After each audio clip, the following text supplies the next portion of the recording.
try this again. Tried it the first time, but didn't push the record button. I appreciate everyone's thoughts, concerns, personal experiences, ideas.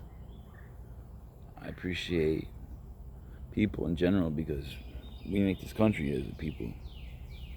What we need to focus on is the divisions that are being created.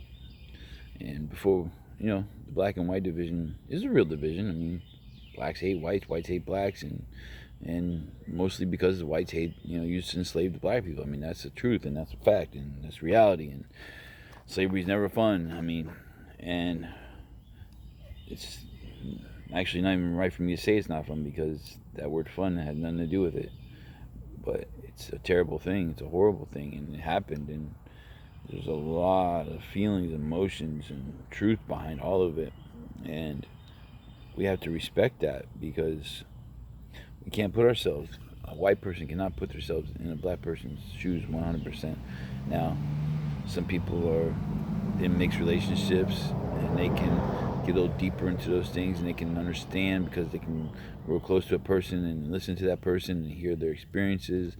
You got mixed kids and have that experience, and then your kid's gonna grow up, in this country. And I mean, there's a lot, and I have lots of friends, lots of experiences to do with this, and lots of ideas upon this, and I can support certain people. Now, I noticed, a good friend of mine was talking about the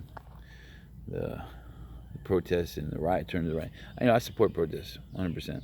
Rioting, I can't say that I would support rioting per se, but how rioting happens, I try to put a lot of thought into that, and I can understand there's no answer. So what do we do next? We protest.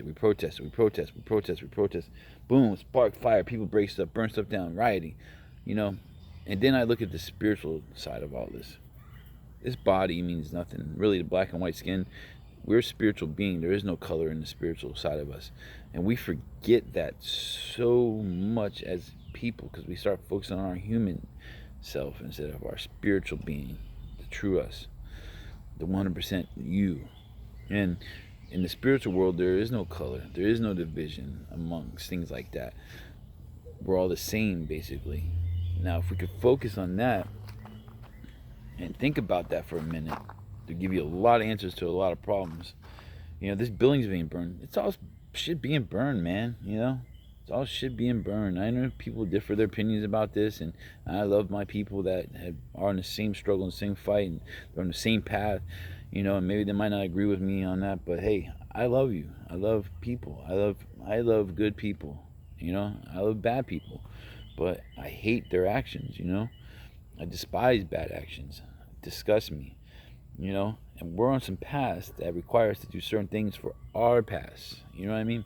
So I'm doing, and yes, my path can get better by better requirements of myself and so on. But we have to acknowledge the spiritual side during this. If we do not acknowledge a spiritual thing, matter, a side to this, we are going to not progress. Interesting word, progress. Look it up. So think to yourself, how do I progress today? And remember, the spiritual side is the key thing to this. These buildings and all these cars and stuff we own, it means nothing. It means absolutely nothing. It means something here. Yes, it does mean something here. But what spiritual force is going on between this right now? What drive that man to put his knee on someone's neck, knowing they're being videotaped? Whoa, bro. And then there's two other cops behind the car from the one angle. Later, you see a new angle, it shows them on the guy, too. No wonder he's suffocating. And he didn't even resist it. He's telling him, he's pleading with him, he's begging for his fucking life, man.